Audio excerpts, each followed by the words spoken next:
I normally don't do analyses of anything, but this is one I felt I needed to be talked about because both Spooky Ghost and Frost Queen's Claim are very undervalued items, and often used in the wrong places or the wrong ways, and sometimes both.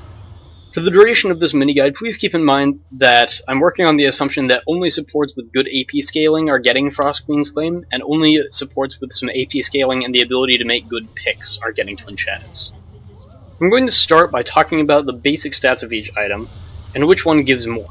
First of all, Spooky Ghost provides more ability powder than Frost Queen's Claim, which makes it more powerful for heavy damage AP-based supports like Annie or Morgana, but less potent for full utility AP supports like Nami and Lulu.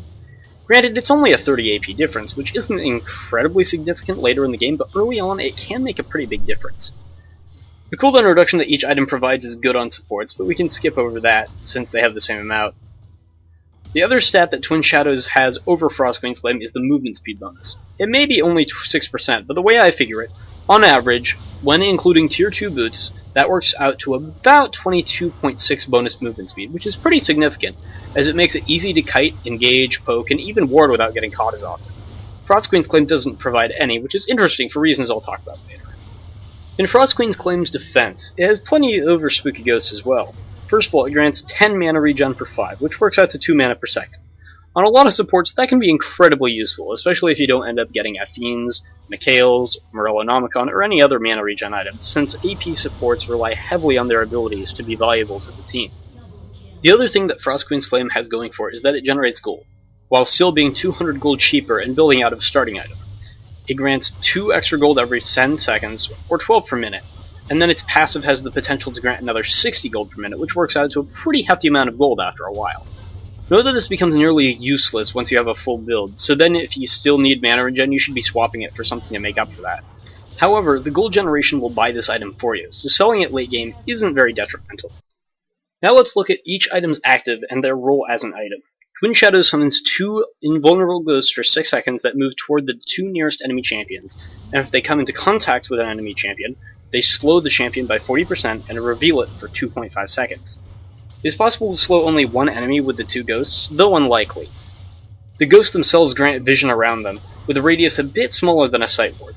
If they don't find an enemy champion, they are attuned to the user, reducing the cooldown on this active by 40 seconds per ghost, for a maximum cooldown of 120 seconds, or 2 minutes. This active has a large number of uses, though the primary one is scouting. You can use it to get picks, avoid running into enemies when you go to ward objectives, catch fleeing foes, and run away from chasing foes. Frost Queen's Claim's active fires a lance of ice at a target area, exploding when it reaches the target. Enemies in the area are slowed by 80%, which decays over 2 seconds, after which the slow ends. This active doesn't have quite as many uses, and overall I don't think it's quite as good as the active of the Twin Shadows. Usually the goal of this active is to either disengage, save an ally, or to ensure that an initiating spell doesn't miss. This has a lower cooldown of 60 seconds, which is a little strange, because scouting is a constant task, whereas teamfight initiation usually happens at most once every minute and a half or so. It's also strange that an item with this active doesn't give movement speed, since it is a support item that was designed with assisting allies in mind. Now, overall, Twin Shadows has a better active. I'll break it down. The advantages that Frost Queen's Claim has over Twin Shadows in terms of actives are pretty insignificant. The slow is twice as big, and it can hit as many targets as in its area, and has a lower base cooldown. However, the cooldown of Twin Shadows will drop based on how many ghosts don't find anything and return to the caster. On average, the cooldown difference is only about 20 seconds, which for actives isn't too terribly big. Next up is the matter of range. The Spooky Ghost can travel about a fifth of the map, give or take, but Frost Queen's Claim's active has a terribly short range by comparison. There's quite a bit more, so for sanity's sake, I won't spell out every single fucking thing, I'll just show you the chart. But basically, what these items come down to is your situation. This is the TLDR. You can get both, but each one has its own niche.